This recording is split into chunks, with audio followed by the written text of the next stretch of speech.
London, how the devil are you? You good? Yes, you sound good. It's always good to be here in London, but I have to have my accent on its best behaviour the whole fucking time. This is world headquarters here, people from all over the world, and every time I talk to people, I can see them looking at me like, where's that fucking accent from, man? It's from Blythe. There's no Blythe? Yeah, one person knows Blythe. It's up near Newcastle, north of Newcastle, so I'm a Geordie. I've got a Geordie accent, and I live up in Scotland now, and my friend, who's a Scottish man, thought he was hilarious. On my 30th birthday, he bought me English lessons. And he bought them as a joke. But I did them. I've had the English lessons, because of course I did them. I'm from the north and free stuff. So I did these English lessons. I had to do them on Skype. I had one-to-one speech therapy lessons on Skype. One-to-one lessons. 3 one-hour sessions online on Skype with a fucking Irishman.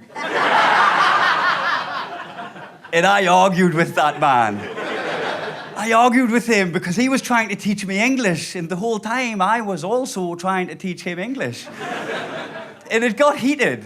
On one of the lessons, he was trying to correct my glottal stop.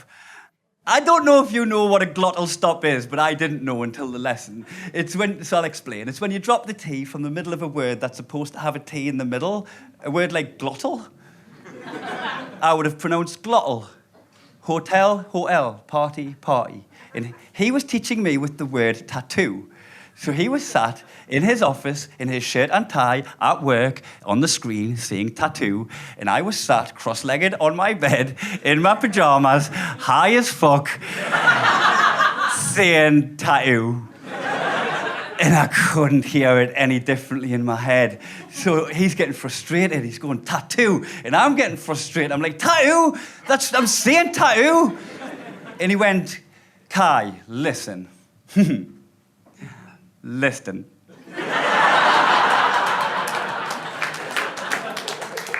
Like, all right, very funny, I get it.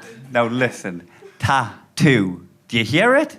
Tattoo. There are 2 T's in tattoo. I'm like, nah, man, there's 3 T's in tattoo, you're full of shit. I'm teaching you English. I need to charge you for these lessons. So I've been working very hard at my first language, is what I'm trying to tell you. But I do love coming here to London. I love it here. But you know up north we call you Southern Softies. You know that, right? And you think that's banter. It's fucking real, man. You know you're soft. Look, I'll spin it for you. You're sweet. Is that better? Let me put it to you this way, right? I come to London a lot with this job. I've got a lot of friends down here, and when I speak to people, they're kind, and they warn me to be careful on my phone in public. I've heard it more than once. Be careful if you're walking along outside having a conversation on your phone, because somebody can cycle by, snatch the phone out of your hand while you're talking, and pedal off with it, and you've lost it. So be very careful out there, which is kind of cute, because I've spent over 30 years of my life living in Newcastle. I've spent the last 3 years of my life living up in Glasgow, north of the wall with the fucking wildlings. And I have been through that scenario a million times in my head. I can't see it going any other way than me ending up with a new bike.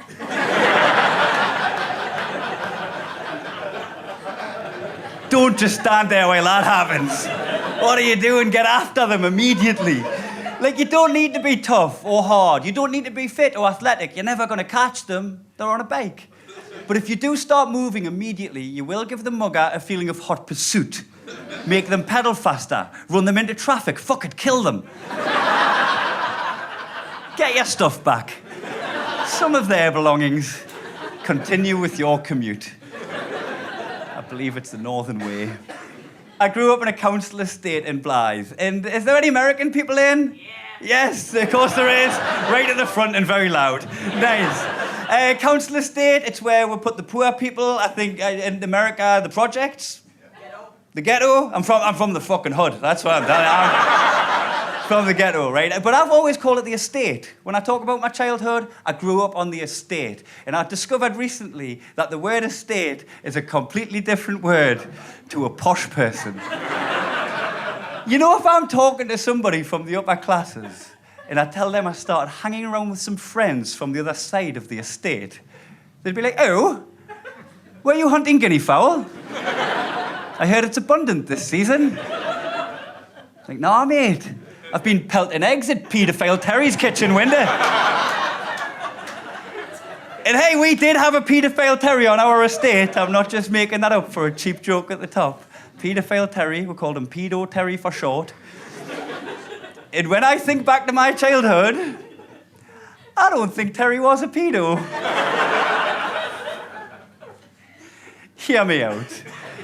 This is what used to happen when we were children, and I mean children, like 8, 9 years old. We used to all stand at the end of Terry's driveway, about half a dozen of us, and just shout Terry's name. We'd all be stood there just going, Terry! Oh, Terry! Terry! And as soon as Terry's curtains moved, we'd pull out our little cocks and go, Pedo! You're looking at kids' dicks, you fucking nonce! And then run away to try to get a chase from Terry. That doesn't make Terry a pedo. That's the opposite to being a pedo. Terry was harassed by children. I hope he's okay. You know, I think about him from time to time. In fact, fuck Terry. Fuck him, he did something, man. Kids know, we're switched on, he must have done something. I tell you what he did, he kept coming back to the curtains, that's what he did. Fucking Terry knew what was on the menu. But we terrorized those streets when we were children. We always did. Who's from the generation of kids that used to play out before the internet? A few of you? Sir with the beard, what time did you have to come in? I think 6. 6 o'clock, you wore a watch, you posh cunt? All right, now listen to this, 6 o'clock, that's a bit early, okay. But now people that grew up in council estates, what time did you have to come in? When the street lights come on.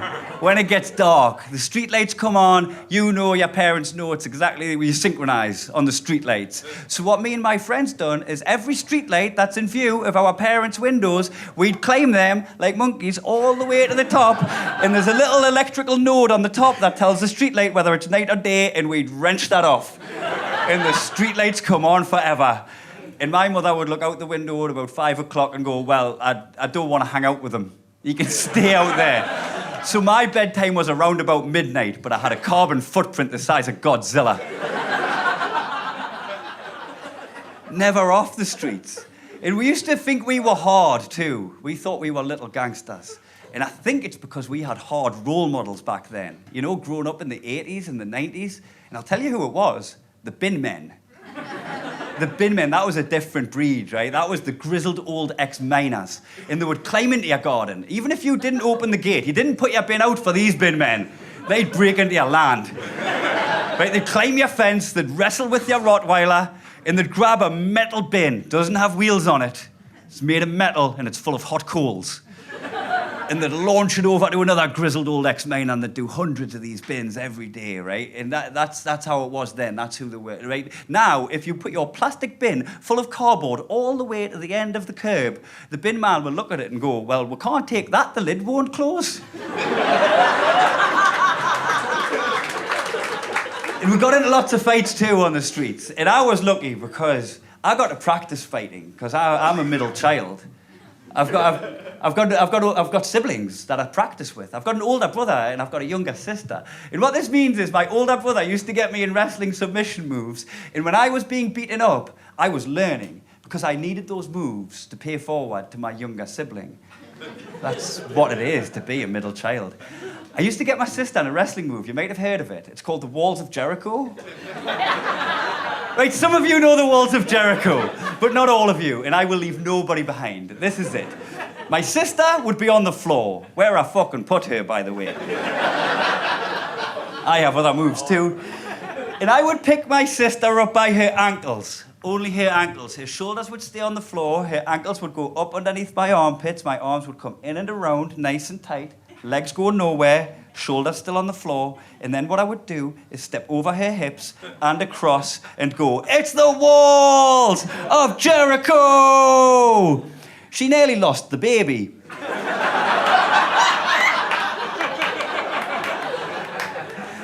That's what you're laughing at. Good. You can't unlaugh at that. You're going to hell. You know, it's always nice in a show to find out where the line is in any particular room, and it's wonderful to find out in this room there fucking isn't one. But I did start hanging around the streets, the estate, with some friends that I started hanging around with a friend called Podge, who I barely knew, right? Him and his friends. His nickname was absolutely to do with his relationship with food, because we all had insults for nicknames back then. All of the boys, for sure. Like, my nickname was Weed, and it was because I was skinny. You know the kids' TV show Bill and Ben the Flower Pot Men? Weed. It was even a dated reference back then. I think one of the grown-ups gave me that nickname.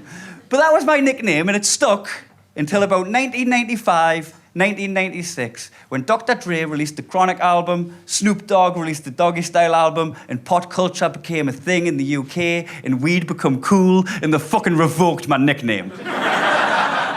Every boy had an insult for a nickname. That's how it was. You never got that with the girls. You'd never meet a group of girls, and you'd be like, "This is Charlotte, this is Diane, this is Forklift Pat." You never got that. Girls, you were kind to each other. You were. That's why you live longer. But no, me and Podge and the boys were walking around the streets of Blythe looking for girls to chat up. Because that sounds crazy now, to go out into the street and chat up girls. But when we were 16, right, we didn't have Tinder on the Nokia. We're too young to go into the bars and the clubs, so you go around and you wander around the streets to bump into people to chat up. That's how it was then. Technology changed everything. The whole climate has changed because of technology. Like, there were no unsolicited dick pics back then. You know that, right? Okay, let's make this abundantly clear. There should not be unsolicited dick pics now. But back then, there were so many more obstacles between dick and pic. You know, if somebody wanted to send a dick pic back in the 80s and the 90s, right, you'd need an actual camera, a physical camera. And you don't have a camera on your phone, if indeed you have a phone. So you've got a camera, and there isn't a screen on it, so you're guessing. There's like a small window in the top corner that you could try and look through, but if you can reach that, just suck your own dick. What are you doing? What are you doing here? So you take a picture, click. And then, just because you've guessed what the picture would look like, you might want to take another one to be sure, but you can't do that straight away. You've got to rewind back this wheel with your thumb while trying to maintain an erection. And then click. And then rewind it back again. And then click. You're just taking a flick book of your dick going soft. And I do not know how many pictures you might want to take before you think you've got a good one, right? But let's suppose it's 6. Then you've still got 18 pictures left on the film. So you've got to go around the city doing a spot of tourism to fill the camera up. And then if you still haven't changed your mind and you still want to send the picture, then you have to go to the chemist. I don't know why in the UK you get your pictures developed at the chemist, right? But you'd have to go to Boots, like, "Could you have a look at my penis and see if that mole needs some ointment, please?" You'd put your camera down, you'd pay in advance for the pictures, you'd apologise in advance for the pictures, and then you'd go and just wait for 2 days while your picture gets developed in a dark room, and you've got time to change your mind. But if you still want to send a dick pic, you fucking psychopath, you've got to return to the chemist, apologise again, right? Find the picture that you want, go past the picture of the river and the castle from your bit of tourism, get the picture that you want to send, then what? Go to the girl's house, knock on her door, her dad would answer, and you'd be like, "Could you give that to Jill?" And it's going to get worse. The dick pic game will get worse as technology gets better. I believe this. It won't be very long at all before every household has a 3D printer. Yep. You're going to miss the pictures. You're going to miss the pictures when you get sent a physical dick. When you're hosting dinner, you've got the whole family around and a penis just starts materialising in the living room. You're stepping in front of it like nothing, ma'am, it's glitching. Nice.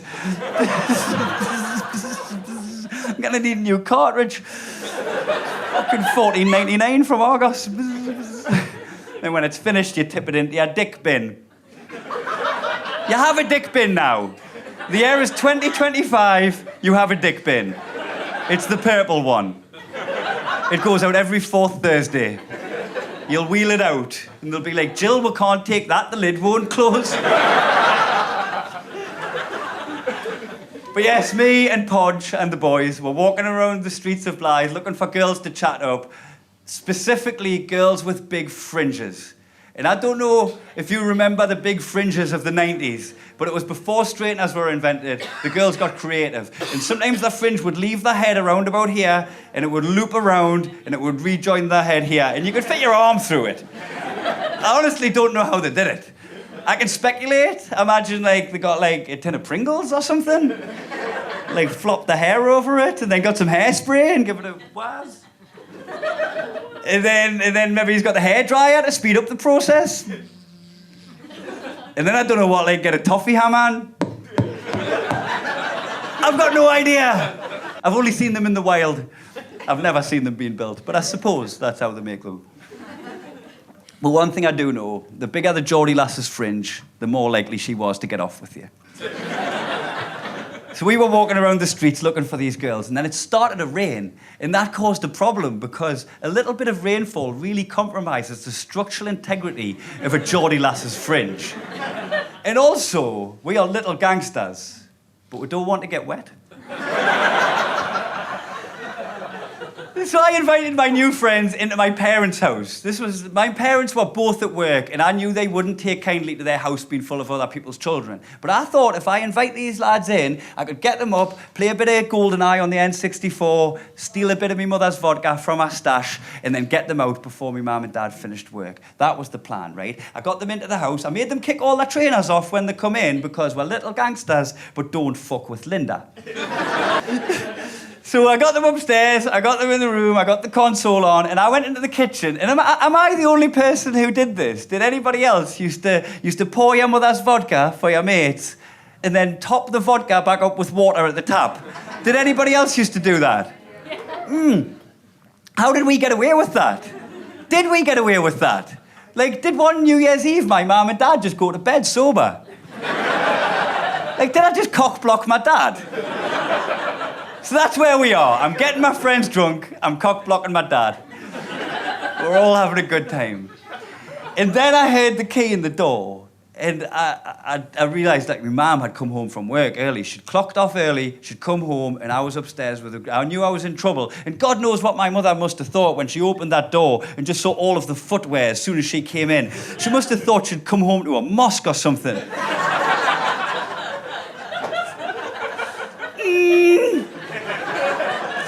That's a bit contentious, isn't it? It doesn't feel... I haven't said anything bad. It just doesn't feel right. It was like she came home to a bouncy castle. Is that better? That feels better. Look, it was more like she came home to a bouncy castle because as soon as she stepped inside, she hit the roof. Oh, fuck you. Fuck off.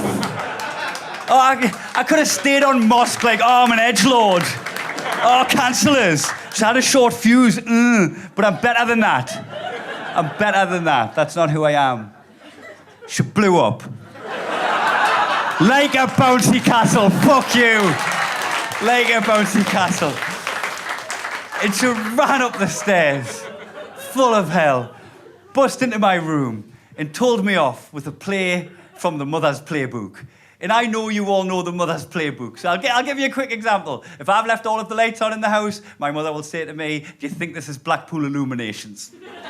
You know the playbook? So she went into the Mother's Playbook, she went to the page that said, my house is full of other people's children, and she used the play, do you think this is a hotel? I do not know what kind of hotel Linda Humphries thought she was... What kind of hotel she thought she was running, but I occasionally had to share the other guests' bathwater. And don't act like I'm the only working class person in here. I've got an older brother, and I would climb into his bathtub like it was full of tepid lemsip. He's definitely pissed in it. That's where I am. I'm bathing in my brother's piss. That's my childhood. And you can groan all you like, because I've got a younger sister, and I'd take a dump in it before she got in. Oh, that's where the line is. That's where you drew the line. You're like, oh, kill her baby, but don't shit in her bath. We'll have standards here. Psychopaths. All right, here is a play that my mother still makes to this very day. Right, I'm 39 years old now, but if I sit down on her couch in her living room and I have left the living room door wide open, she will say to me, were you born in a... barn? Were you born in a barn? Were you born in a barn? She would ask me that. That's all her. That's all her, none of me, if I was born in a barn. I'm sorry. But if she birthed me onto a bed of hay with no medical supervision, risking my life and hers, and then went ahead and called me a dickhead for leaving the door open, that's victim blaming, that mother. I'm being gaslit by this woman. Like, imagine my dad getting that phone call on night shift. I know my dad worked in the factory when I was born, and I know he would have worked right up until my arrival so he could take as much time off as possible, and he's expecting this phone call. So when he gets a tap on the shoulder, he's nervous, he's excited. You know, his wife's heavily pregnant at home, and this is the call he's been waiting for. He goes into his boss's office. He's like, is it the hospital? It's a farmer. What the fuck's a farmer want with me at 3 a.m? Hello there, Mr. Humphrey speaking. Is she? She hasn't. In your bar? I'm very aware that's trespassing, sir. Yeah, of course, I'll come and get them off your land. Stay with them if you can. Can I just ask you a question? A boy or a girl? A boy? Another boy? Good. Good. Yeah, she'll want a third. Right, I'll be there, mate. Sorry, I'm on my way. Bye. Wait, man, can you believe that? Our Linda's just had the baby in the farm, oh, fuck. He's gonna leave all the fucking doors open, that boy.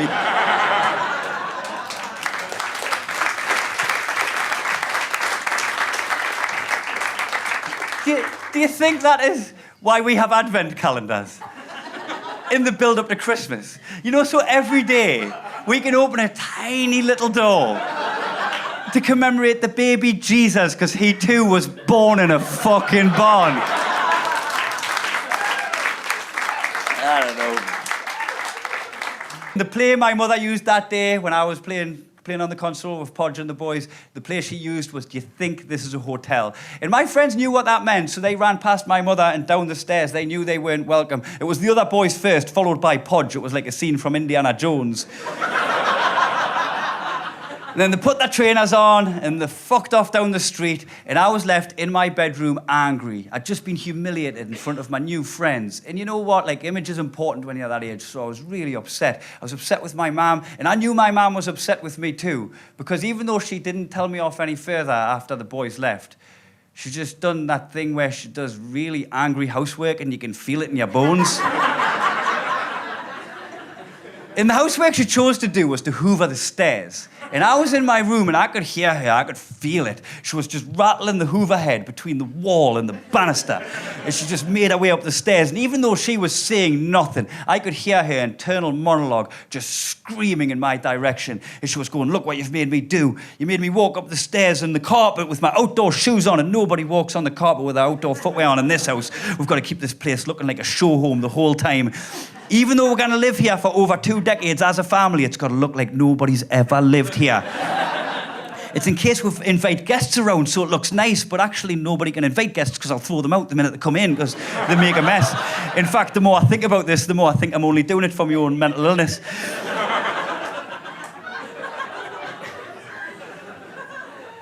And my mother was screaming that silently in my direction, and I could feel it. So I needed to let her know that I couldn't give a fuck. So I put on my Limp Bizkit mini disc and I cranked that shit up loud.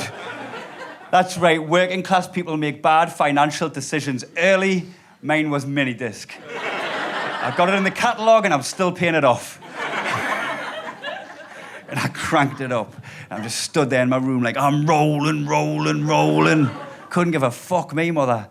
And while I was engaged in psychological warfare with my mum, I spotted something. There was an empty space on my toiletry shelf where my aftershave used to be. Right, my Lynx Africa was there in one piece. My Brill cream hadn't moved. But, right, I'm about to say the most Geordie sentence you will ever hear in your entire life, so lube up your ears. Some Raj packet had TWOC'd My Joop and I went fucking acca. All right. I will leave nobody behind. Raj packet, numpty, doilum, bampot if you're Scottish. Twat had TWOC'd. That's taken without consent. It's an acronym. It's what the police use when they do you for stealing a car. Don't ask how I know. So Raj Packet had TWOC'd My Joop. If you do not know what Joop is, congratulations, you are middle class. But where I am from, it's the smell of your first fingering. What? It's really strong and it's sweet and it really masks the smell of ammonia in the bush shelter. So Raj Packet had TWOC'd My Joop and I went acca. I went bananas, I had kittens, I was angry. Some rapscallion was on the move with my cologne and I was somewhat perturbed.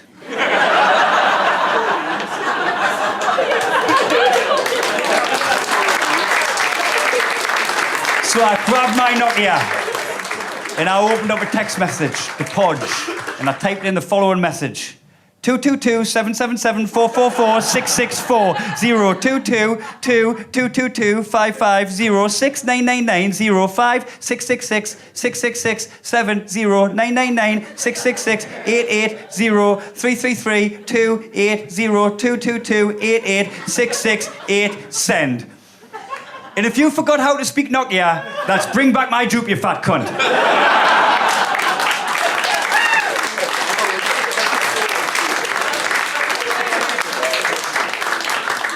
That message took me so long to compose. By the time I hit send, I wasn't even that angry. I body shamed that poor teenage boy in cold blood. And then by the time he replied,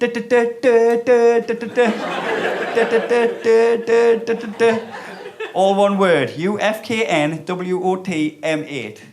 You fucking what, mate? And in the time it took him to send that message, he was at my door, and there was a knock at the door, and I knew that I was in a fight. I have to be in a fight. It's the rules of the council estate. It is. He stole my aftershave, so I need to fight with him. And I called him fat, and even though his nickname is a synonym for the thing I called him, I said it with intent, and intent is important. So he had every right to want to punch me in the face. I knew we were fighting. So I went down the stairs, and I opened that door, and when I think back, I should have used my jab. He's called Podge, I'm called Weed. There's a bit of a size difference, as you can imagine. I should have kept him at range, tired him out, and then moved in for the kill. But that's not what I did. And this is the move I made, and I don't know why I did this. If there's one thing I've learned in my 39 years on this planet, it is this. Do not use the discipline of sumo in a street fight with someone called Podge. It was his discipline. I locked horns with him. I grabbed him by the top of the shoulders, locked onto him, and his counter move was to wrap his arms around my waist, pick me up, and fall forward. End of fight. That was the end of the fight. I couldn't do anything after that. I'm stuck underneath Podge. I couldn't breathe. I was trying to breathe. I was trying to take short, shallow breaths, but I couldn't take a full lungful of air. I was stuck under him like a mechanic who had pissed off the mafia. And I could feel the dark clouds rolling in. I could feel myself about to pass out. And the worst thing is, all I could smell was Joop. He smelled lovely. I just wanted to kiss him. And just as I was about to pass out, just as I was about to step into the shadow realm, I heard this high-pitched squeal, a screech, and then he squealed again, and then he rolled off the top of me. And as the light come flooding into my world, all I could see was my mother, Linda Humphries, kicking the fuck out of him with a tin of hairspray. Just leathering him with the back end of the tin. It's one of the greatest memories of my childhood, was opening my eyes to see my mother, who I was having beef with, just squash the beef to fuck up Podge with a tin of hairspray. And it was a good memory, but I feel like I missed out on the best parts, you know, because I was underneath Podge during the best parts. Like the moment when she arrived on the doorstep with one eyebrow raised like the Rock. I would love to have seen that. Just stood there like, if you smell... I smell Joop, that's nice, that. Who's that? And then I don't know if you remember when Dwayne "The Rock" Johnson was a wrestler. He used to do the people's elbow, and before he did this finishing move, he would pull off his elbow pad and he would throw it into the crowd. I like to think my mother did that also, but she'd been checking her blood pressure. And I would have loved to seen her choose her weapon. How was hairspray the weapon of choice? Out of all of the things in the house, she would have seen me underneath Podge. Time's ticking, you know. I'm about to pass out. She's looking through the window. She's perusing her arsenal. And she's just like, oh, I could use the Sports Direct mug. Don't want to kill him. I'll use the hairspray. And if you're wondering why the hairspray was next to the Sports Direct mug, the giant oversized mug of the council estate, that is because my mother had been styling her fringe.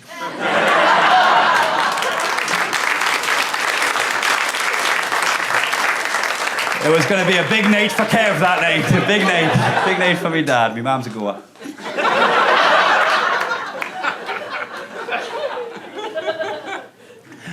But that's who I was. You know, that's who I was. I'm a chav, a Ned, raised with love. And that's not who I am anymore. I find myself in moments where I don't recognise myself from the boy I was. Like just last summer, it was July last year, I found myself sat on a deck chair in a National Trust garden on my membership. And they had Wimbledon on the big screens, and I'm sat there watching the tennis. And I've got Invisalign braces in my teeth. And I was drinking Prosecco with a strawberry and the flute. And I was calling it a flute. And I took a look at myself for a moment. I was like, who the fuck is this cunt? What happened to me? I feel like I've been gentrified.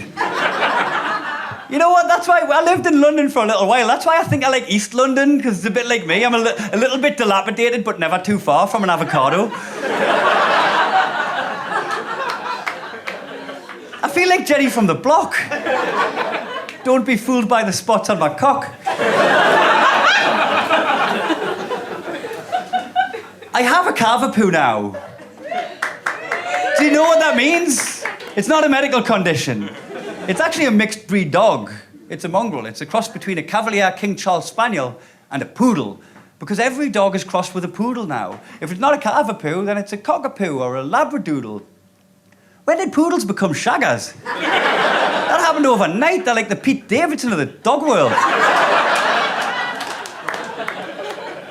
And I've got one of the smaller of these poodle crosses, the cavapoo. So she's like a teddy bear's being breathed to life. And I used to make fun of men who had small dogs. This is who I was. When I was first driving, when I was 17 years old, if I was driving along and I saw a grown-ass man walking a Shih Tzu or a Chihuahua and I was driving by, I would wind down my window. I'd wind down my window because that's how fucking old I am.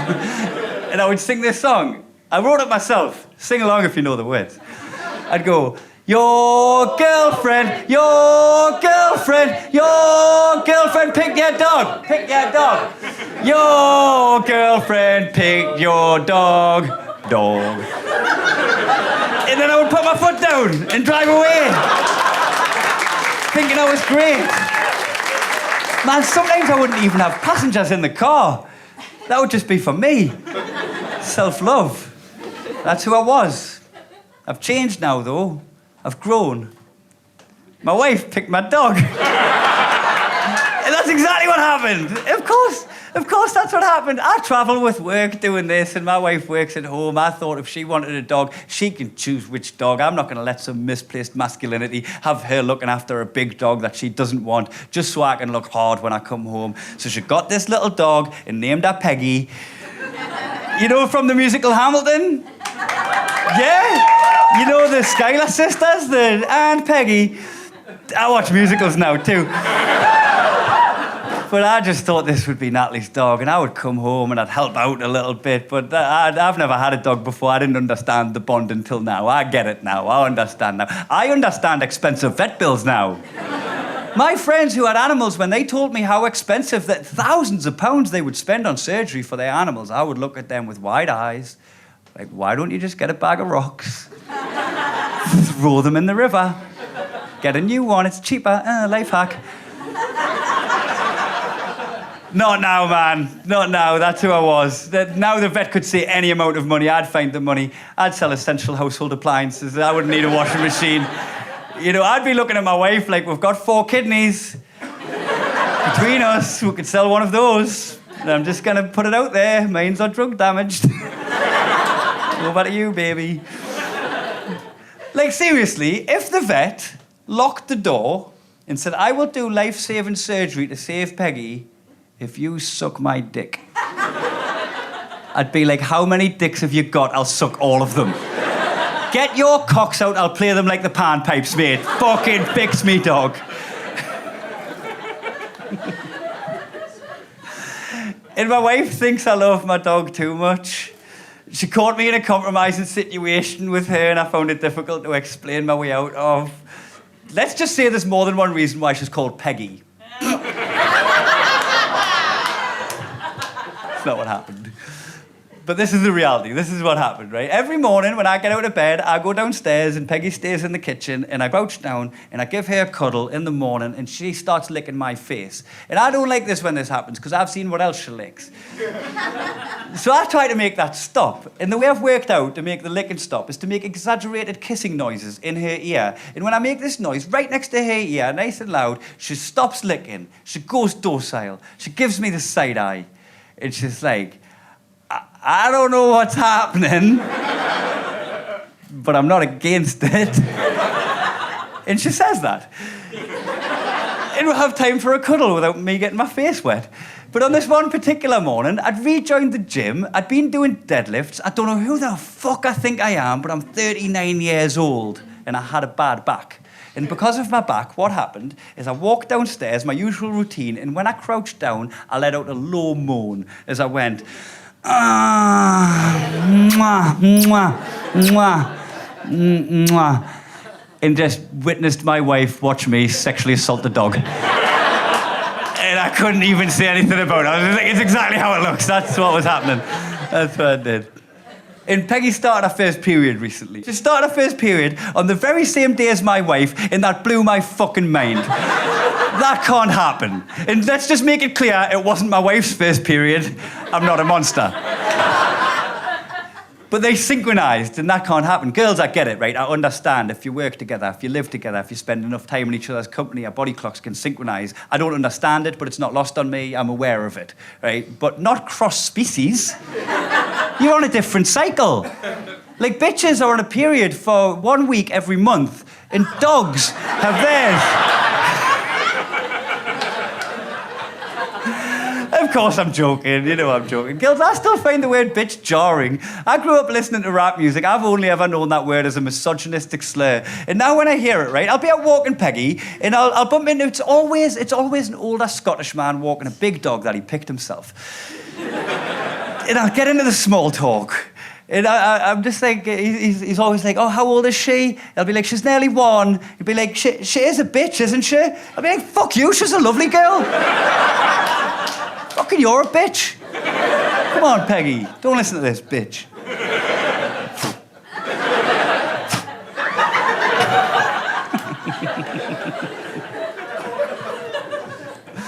But look, I should have known Peggy was coming into heat, right? It caught me off guard, but I should have known because there was telltale signs. The first sign was that she was pissing multiple times on every walk. Like, it used to just be one piss and she was done when she was a little puppy, and then it was like 5 and 6 times, 10 times. Every couple of steps she was taking a little spritz of piss. I thought she was diabetic back then. I thought I was going to be sucking dick for insulin back then. But it turns out I had nothing to worry about. That's how dogs communicate with each other when they're in season. They're leaving little spritzes of piss, but that's filled with DNA or something, and other dogs can smell it, and they're giving away little bits of information about themselves. I don't know the science. This is just what I've heard. And I didn't know that she was on her socials when I'm walking Peggy and she's updating her Facebook status and shit. She's on WhatsApp. I didn't have any idea. Now I'm just watching her just strutting around. I find it so endearing when she's just like, psst, ASL. Psst, new number, who dis? Psst. I'm tired of backstabbing snakes and fake friends. It's just me and the kids from now on.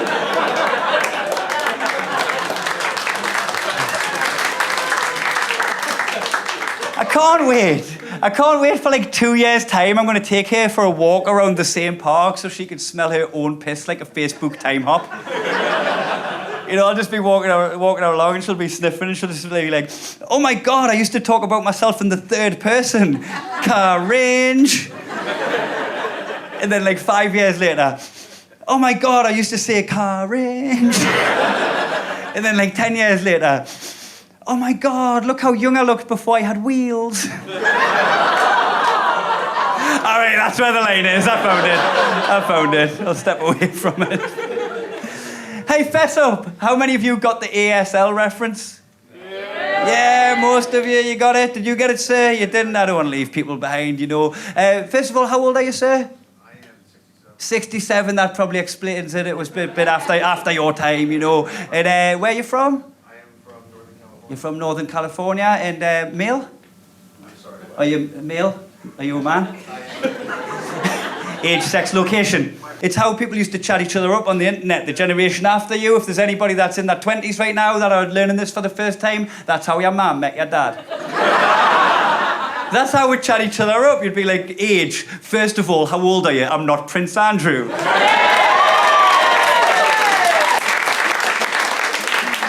Second of all, sex. What's your gender? I know what I'm looking for and it's not friends. Can we fuck?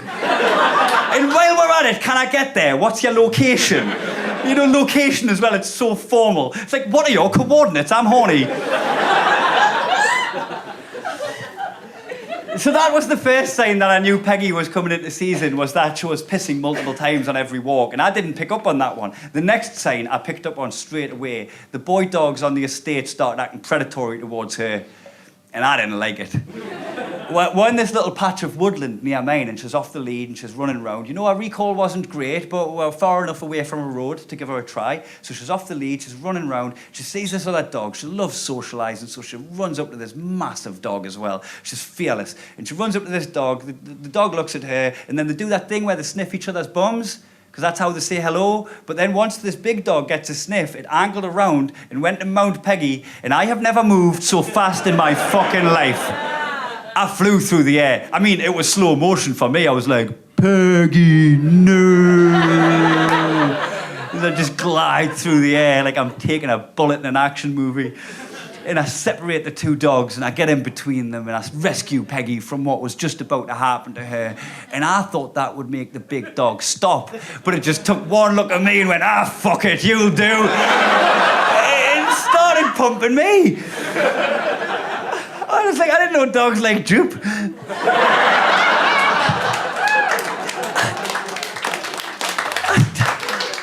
And I was down there on the floor of the woods getting fucked by this dog.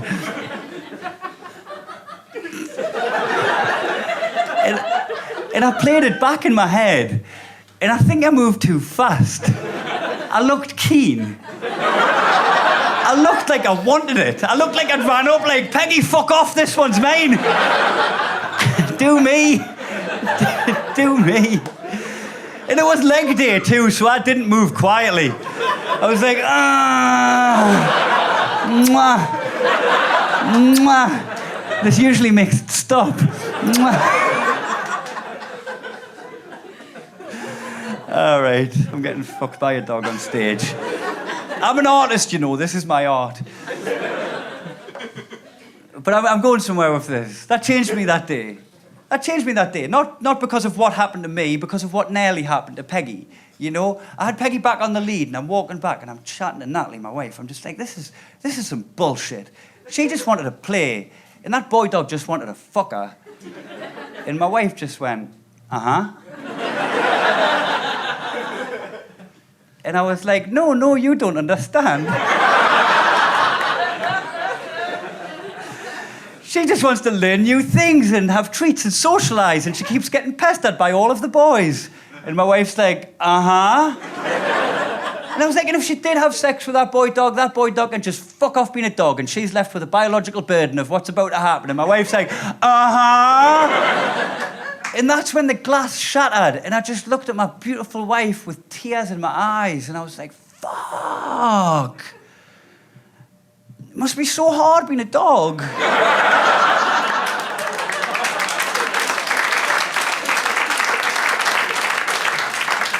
I see you, ladies. I really see you. I just have to make jokes because it's my job. But I know my wife's had a different life to me, you know. And my wife is far more attractive than I am. I don't know how I've done it. I don't ask any questions. I'm just really glad it's happening. You know, it's just so much better than me in so many other ways that you can't see. Like, she's funnier and she's smarter. But I know there's a difference between us from the outside looking in, visibly, because strangers point it out in the street sometimes. I get put in my place by passers-by.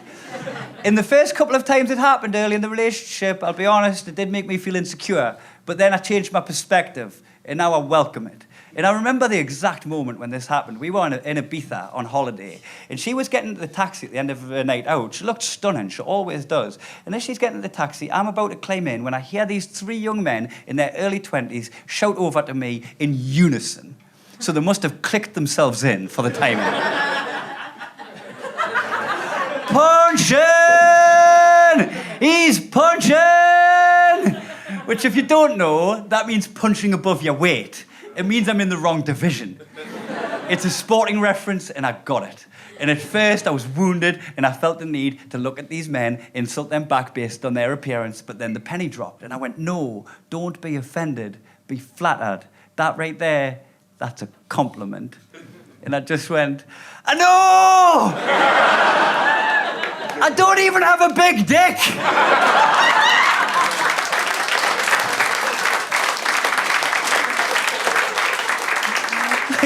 I'm as confused as you are. Just wait until the year 2020. She's going to support me financially too.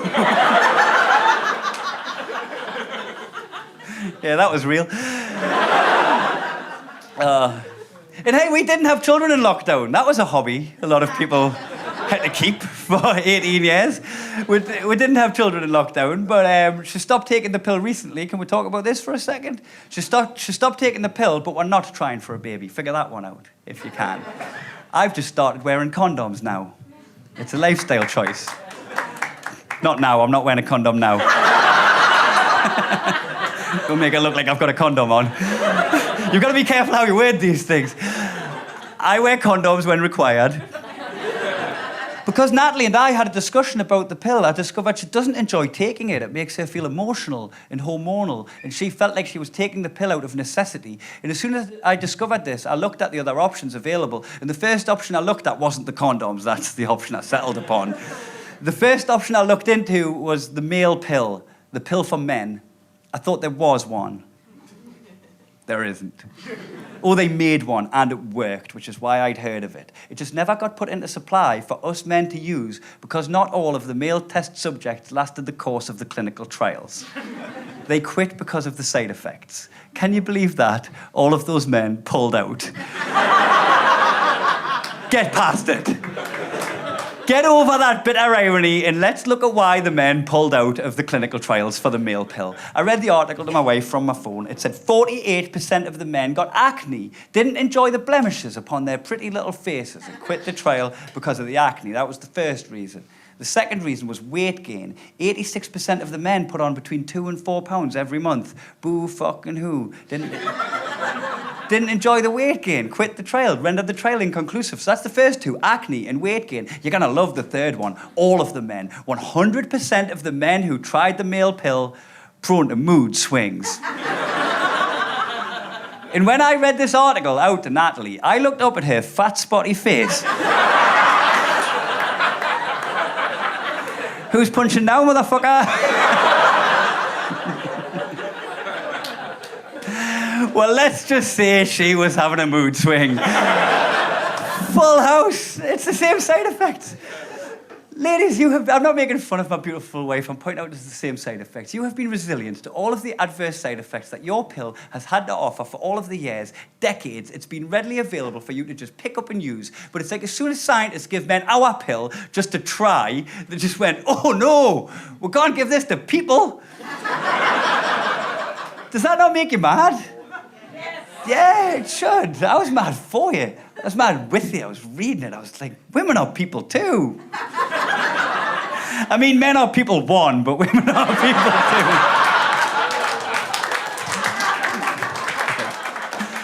Good.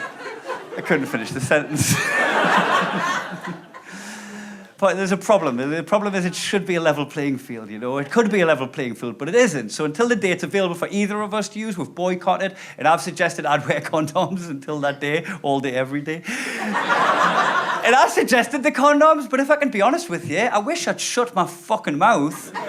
I've changed everything. The whole dynamic in the bedroom has shifted. I had it too good for too long, and I didn't even know it. It used to be that after sex, when I was finished, I used to be finished. Now I've got fucking jobs to do. Now she's finished. She rolls over and gets comfortable and just leaves me in the dark, fumbling a knot in a slimy balloon. Like the most grim arts and crafts you've ever seen. Like, I've made a giraffe. Its neck's broken. I can't get the neck. Who am I kidding? It's a squirrel. It's a squirrel. But I'm stuck with it, you know? Like, I'll sometimes look at her like it's an us problem. Like, is it your turn to take the trash out? Like, is it? Fuck. This is a me problem. I'm like a cat with a dead bird. Like, I brought you a gift. This is on me every time. Every time. I've got to get out of bed. These are my jobs. I go into the bathroom. I wrap it up in toilet roll. And then I put it in the bin, not the toilet. It comes back to haunt you. If you put it down the toilet, I'm not making that mistake 4 times. Throw it out in the garbage. And then I wash my cock in the sink. I feel like I've stopped doing stand-up comedy now. I'm just telling you about me day. I wash my cock in the sink, then I dry my cock on her dressing gown. What? I cleaned it, remember, I washed it, step 2, clean dick. And then I come back through to the bedroom and Natalie is fast asleep. It's a role reversal. I understand, I get it, it's her turn, I understand that, but I miss it because that used to be my thing. That used to be me, you know that, right? I used to roll over and get comfortable while she did this kind of undignified dance to the bathroom. You know the sex waddle? Don't act like you don't all know the sex waddle. This is an everybody joke. Even your grandma can enjoy this joke. Oh, don't think about that for too long, but it was a good time, your gran. Everybody liked that. It's the sex waddle. We all know it. That was Natalie. She would run off doing the sex waddle. She used to leave a trail. Oh, grow up. This is life. She was like a wounded deer. She could scurry off into any room in the house and I could track her down like a good huntsman. Like, I think she came through this way.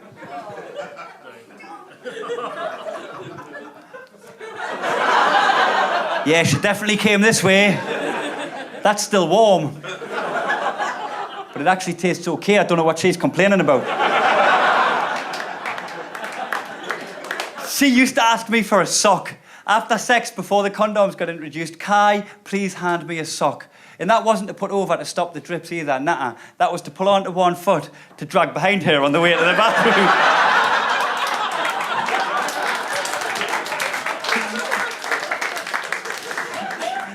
Yeah, correct. That is disgusting. That is disgusting. You're right. Now, we didn't have babies in lockdown. We barely survived lockdown. That was a fucked up year, 2020. I still haven't unpacked it yet, right? Like, let's look in this box of 2020 right now, right? It started off with Australia burning. Before the pandemic had really been conceived, Australia was on fire. What a strong start to a shit year. A lot of people forgot that's how we got off the blocks. Is any Australian people in tonight? All dead.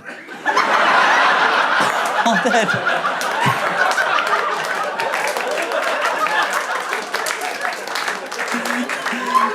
Just one really dry cough at the back of the room. Trying to say yes, but just the smokes. No, but that was fucked up, man. We're like, I'm laughing about tragedy here. But I was watching the news and I was just like, fuck, man, I shouldn't have left the streetlights burning for 30 years. It's partly on me, that. So then Australia's on fire on the news, and then the pandemic hit, and people lost their lives, people lost their livelihoods. The less we think about it, the better. I'm sorry for bringing it back up. And then while we're figuring out how much our lives are going to change, the Black Lives Matter marches were happening all over the globe. And I found out through social media and Facebook that some of my friends and family were white supremacists. And even though people were actually dying, I had to say goodbye to loved ones who are still alive. Fuck them. And then this next thing that happened wasn't as bad as everything that come before it, but it still hurt. Then Liverpool won the English Premier League. And it was all because of that bitch Carol Baskin. What a strong year. And I don't just want to brush over that summer, right? Because there was so much thinly veiled racism that summer. Look, racism was everywhere, and it still is now, and it's not going to go away in a hurry. But at the time, people were getting confident in that racism. But nobody would actually go ahead and admit being racist. In fact, some people would start the sentence that they were about to say with, "I am not racist." And then they would say, "But." It's that word "but," isn't it? Do you not think it really devalues everything that comes before it? It really does. I've thought this through, there's not a word in the English language that makes the sentence, "I am not racist," sound more racist than the word "but." There isn't one. I've thought it through. This is the closest I could come up with. And it's not even a close second. If you were to say, "I am not racist," psych. It's less racist. I don't know how, but it is. And if you don't believe me, try it with other things, right? There's some people here in couples tonight, you look cozy anyway. If you've had a laugh, you've had a couple of drinks, when you get through the door tonight in your hotel or your house, right? You look your partner, your loved one, your boyfriend, girlfriend, husband, wife, you look them dead in the eye with a smile on your face and say, "I love you, but..." And you just watch their face as they could not give a flying fuck about the first 3 words. They just want to know why they hate you. They want to know what's coming next. And if you're still not on board, try it with this one. I dare you. Try it in public. "I am not a paedophile."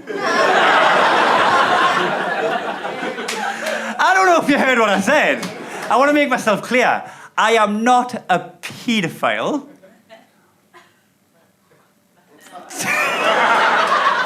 I don't need to say the punchline, it's in the air. It's above your heads. You all just sat there like, "I feel a little butt coming." Don't say that.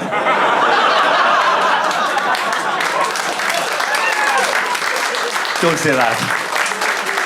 Don't feel a little butt. I am not a paedophile, but these boys keep turning up at the end of my drive. Shouting my name. Like, "Fuck off, you did something, Terry. You did something." The kids know, "Get in the van. It's your turn to get in the van." All right, I'm going to tell you this story before I go, right? When I moved up to Glasgow, I joined this gym. And I'd never used the gym before, right? And I was training. Remember earlier in the show when I told you I joined a gym and I was doing deadlifts? You can't simply join a gym without telling people. So I've got a new gym and I'm having a workout and I was doing sit-ups at the end of my session and I was in my own world, when you're just in your own head, you're working out, doing crunches, and then as I'm working out, I got approached by this big Glaswegian man, this big Scottish man, about 6'6", built like a tank. He just stood over me and in a thick Glaswegian accent, which I won't attempt, just went, "Where's your towel?" And I fucking shat myself. I was like, I don't even want a shower.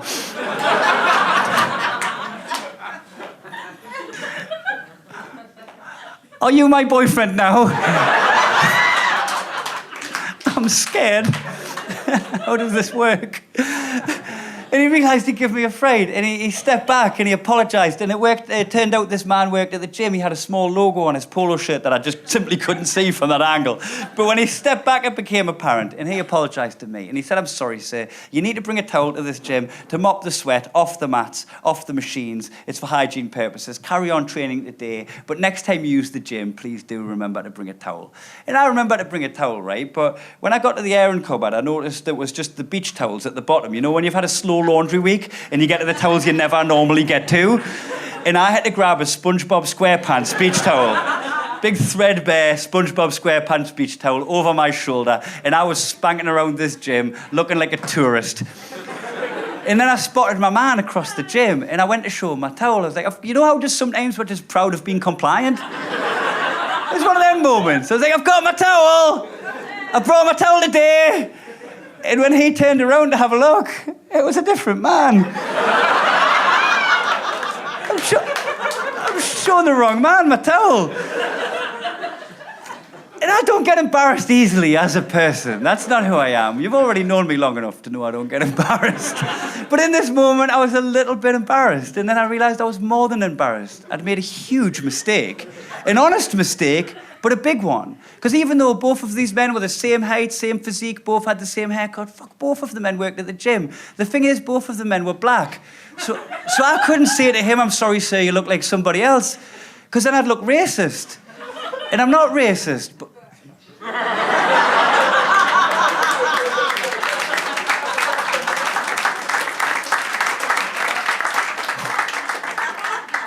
There's not a but coming. I stopped myself. There's not a but coming. However, I didn't want to look racist, so instead I went around that gym and I showed everybody else my towel. I've got my towel! I brought my towel today. SpongeBob, who lives in a pineapple under the sea. So yeah, that gym membership was a waste of money because I only went twice. You can't go back after that. It's also deeply inappropriate to continue that act. Ladies and gentlemen of London, you've been fucking awesome. Good night.